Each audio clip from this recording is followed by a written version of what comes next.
Good morning, and welcome to How Are We Here? My little series where we look at how other, older cultures and its people thought we got here. This week, I have a few tales of how the ancient Chinese people may have thought we all got here. In my searches across the interwebs, I thought to myself, let's see what the Chinese of old may have thought on the question, how are we here? So, as usual, we have a few different versions, each being from one of two creation type themes. The first two I will cover will have a divine being of some sort kicking everything off. The other stories will be more cosmogonic, which basically means things just formed. Hopefully, I can relay them in a fun, creative way, and I apologize in advance for any pronunciation issues or if I misinterpret a concept. So please, sit back, relax, and let me tell you some tales. In the beginning, once again, there was nothing, and the universe was in a featureless, formless, primordial state. The primordial state coalesced into a cosmic egg for about 18,000 years.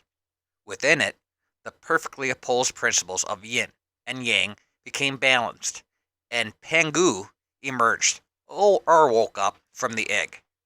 Pangu was a hairy giant with horns on his head.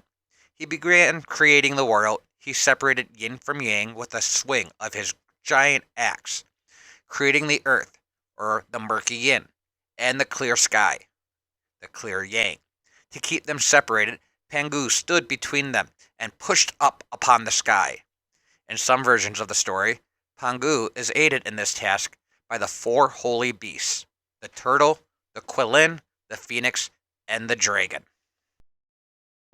Each day, the sky was pushed up 10 feet. The earth, it became 10 feet thicker, and Pangu, he grew 10 feet taller. This task took yet another 18,000 years. He would become more divine than heaven. He would become more wise than the earth. And so, after those 18,000 years, the heaven would reach its fullest height. The earth, it would reach its lowest depth. And Pangu, he was fully grown. The three sovereign divinities were here now as well, separating the heaven and the earth. And yet, after another 18,000 years, Pangu, the firstborn, he was approaching his death, and his body, it would be transformed. Pangu's breath would become the wind and the clouds. His booming voice would be the booming thunder. His left eye would rise to be the sun, while his right eye, you guessed it, it would become the moon. His head became the mountains. His limbs would point to the four directions. His muscles were the fertile land, and his facial hair became the stars of the Milky Way galaxy. His fur was the bushes and forests of the land. Bones became the valuable minerals. His bone marrow, those were the precious jewels. His sweat, the rain, and his blood, the oceans and rivers. The fleas in his fur, they were carried away to become the insects, the animals, and, you guessed it, us, the humans. People say, when the heaven and the earth, when they unfolded, humankind did not yet exist. Nuwa was lonely, so she went about fixing that. Nuwa kneaded the yellow clay of the earth with her hands. The human beings she first fashioned would go on to be the nobles. Though she worked feverishly to complete her task, her strength waned. She would become tired, and so she dragged a cord through the mud. From here, the commoners were made. These cord-made people, crafted from the brown mud, would be the lesser of the societies. That's a little messed up. Eventually, great devastation would befall the earth when Gong Gong and Zunzu, two great deities, clashed. I'm not quite sure why they were battling, but Gong Gong, he would be unable to accept his loss of this battle, so he banged his head upon Mount Buzhu, which was one of the four pillars holding up the sky.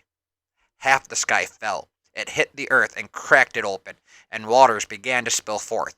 Some say, though, the black dragon, the essence of water, caused these floods. The four pillars, they were broken. The 9 provinces, they were left in tatters. Heaven did not completely cover the earth, and the earth did not hold up the heavens anymore. Fires would blaze out of control. They could not be extinguished. The flood waters covered huge portions of the land, and they would not recede. And the animals of the land, they began to overrun the humans, attacking and killing them. Nuwa, the great mother goddess, would take pity on the humans that she had made, so she set about to repair the pillars of heaven. She smelted together 5 colored stones: red, yellow, blue, black, and white. These stones symbolized the 5 Chinese elements: fire, earth, wood, water, and metal, respectively. With these stones, she would patch up the azure sky, with the stones being different colors. This is why the sky changes colors. She then would cut off the legs of a great tortoise known as Ao. He resided in the sea. The legs, she would set them up to be the 4 pillars that would hold up the sky, replacing or repairing the broken pillars. She would slay the black dragon, the cause of the floods. And after that, Nuwa piled up reeds and cinders to hold back the surging waters. Nuwa, it was she who patched the sky, replaced the 4 great pillars, and drained the waters and chased the animals from the people. And then this time would become peaceful, like it was before the catastrophic battle caused by the other 2 rambunctious deities, Gong Gong and Zunzu. On another side note, some legends, they say she too would take her brother as her consort, Fuxi, patron saint of numbers and the progenitor of divination. And some of those tales, humans came from what they procreated, and they were known as the gentle protectors of mankind. But we'll end the Nuwa story before I start diving into too many variations. Now, we'll go through some cosmogonic mythologies. Short passages I'll elaborate on quickly. Dao, or Tao, when spoken, is meant to speak of the natural way of the universe, meaning you can only feel it, not quite see it. Some other meanings are the way, a path, or a doctrine. Qui can mean air, breath, or vapor, but most importantly, it is a vital energy, a vital force. Those 2 definitions you're kind of need with the next couple segments of the video. From the Tao Te Ching, written sometime before the 4th century BC. There was something featureless, yet complete. Born before heaven and earth, silent, amorphous, it stood alone and unchanging. We may regard it as the mother of heaven and earth, commonly styled the Way. The Way gave birth to unity. Unity gave birth to duality. Duality gave birth to Trinity. Trinity gave birth to the myriad creatures. The myriad creatures bear yin on their back and embrace yang in their bosoms. They neutralize these vapors and thereby achieve harmony. The Songs of Chu, also roughly written in the 4th century BCE, described as a vivid world picture. Who passed down the story of the far-off ancient beginnings of things?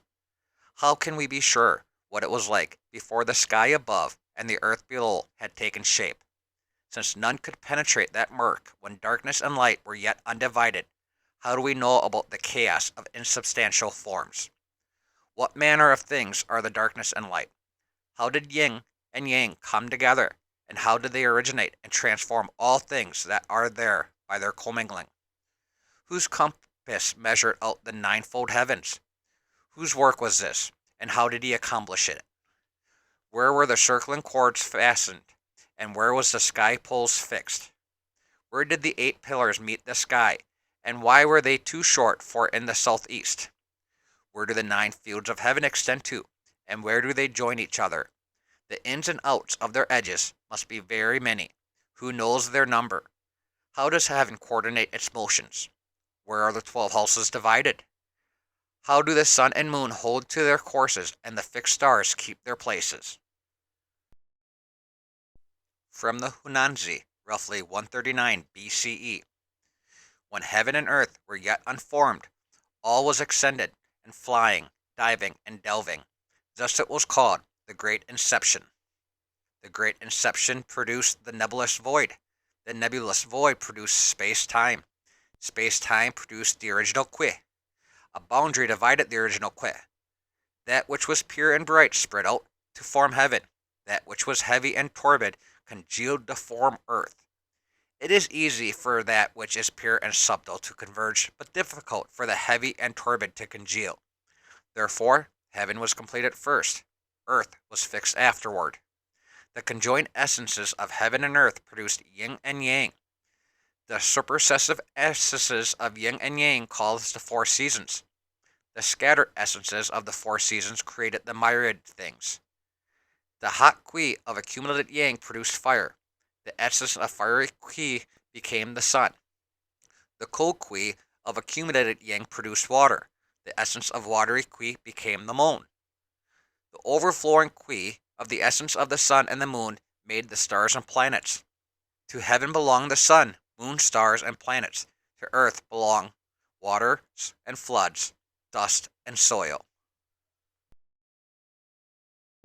Another from the Huainanzi. Of old, in the time before there was heaven and earth, there were only images and no forms.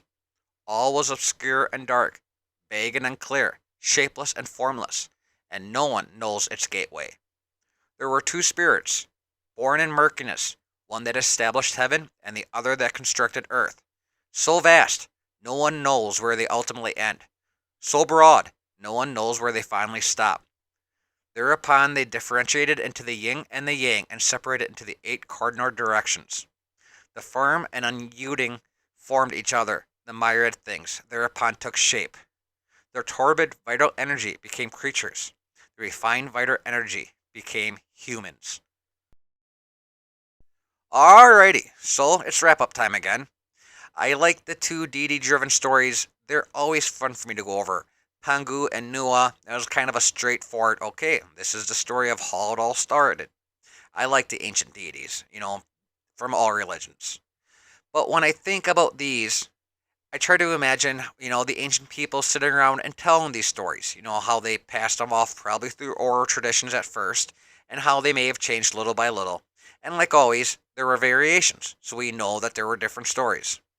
When I make these videos, I tend to try to combine portions to make one cohesive story. That's kind of what I would like to do. I like telling the tales. And I also included a couple cosmogonic stories, and I'm sure I'm not saying cosmogonic correctly. I apologize. To me, the cosmogonic stories, they're more philosophical than the deity-driven stories. And I kind of compare the two. I wonder, back in the day, did the cosmogonical stories, the philosophical ones, clash with the deity-driven ones, much like our religions today clash with science-driven theories about how we are all here? And I wonder if that's something that hasn't really changed. So that's what got me here. The similarity, even if it's at a surface level, from the ancient society to what we see in today's society. And I think that's neat. And that is what I think is really neat in this week's video. Hey there, just 1 or 2 more minutes, so please stick around. I wanted to thank you all for tuning in this week and letting me tell you some old Chinese stories of how we all might be here. I hope you enjoyed them. And please, as always, do the whole YouTube thing, subscribe, share, comment, and like the video. It's a couple seconds for you, but it really brightens my day. I often wonder how many of you, the viewers, are actually hearing and maybe even enjoying these tales. So, doing those 4 things lets me know you're out there. I thank you for that as well. Any engagement you are willing to do may help me make this channel more popular. And as always, I appreciate the view. If you enjoyed hearing this video and what could be the reason why we are all here, then maybe, just maybe, you're like hearing other creation stories. I have a few other tales of how other cultures thought we got here on the channel. So, you should see last week's video over here, and I'll pop up the How Are We playlist right over there. Take a view. TLDR, I'm just some guy on the YouTube who did some reading on an interesting topic and shared it the best I could. Thank you all again. Please subscribe, and as always, take care, keep safe.